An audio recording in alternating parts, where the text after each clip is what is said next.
અહીંયા ચૈતરભાઈને રજૂ કરવાના હતા. હું એમના કેસમાં વકીલ છું, વકીલાત પત્ર પર મારી સહી છે.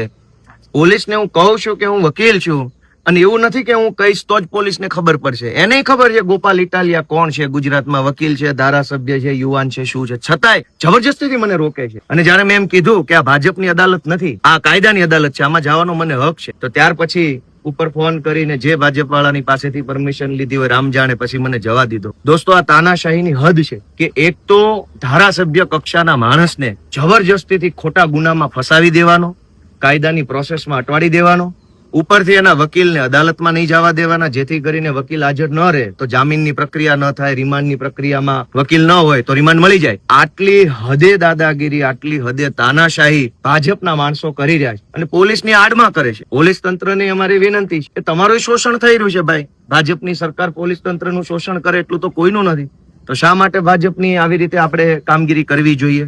આ રિમાન્ડ અરજીમાંથી હું 2-3 વાત વાંચી સંભળાવું તમને કે પોલીસે જે રિમાન્ડ અરજી મૂકી છે એમાં એને પહેલા નંબરનો મુદ્દો એવો લખ્યો છે, ચૈતર વસાવાએ કાચના વજનદાર ગ્લાસ વડે મારી નાખવાના ઈરાદે આ કામના ફરિયાદીને છૂટ્ટો મારેલ છે.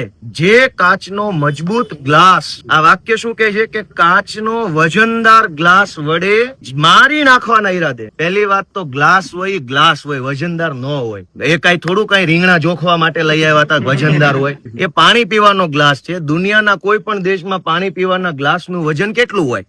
50 ગ્રામ, 100 ગ્રામ, 70 ગ્રામ કેટલું હોય? કાચનો ગ્લાસ હોય 80 ગ્રામ વજન હોય, કેટલું હોય? છતાંય પોલીસે એવો શબ્દ ભાજપના કહેવાથી વાપરો કે કોઈને ગ્લાસ છૂટો મારો તો મરી જાય. એવું ભારતના ઇતિહાસમાં આપણે તો સાંભળ્યું નથી. ગ્લાસ મારવાથી કોણ મરી જાય? ગ્લાસ મારવાથી માણસ જાનથી મરી જાય. પોલીસને એવું લાગતું નથી કે હાસ્યાસ્પદ વાત લખીને આપણે અદાલતમાં જઈ રહ્યા છે.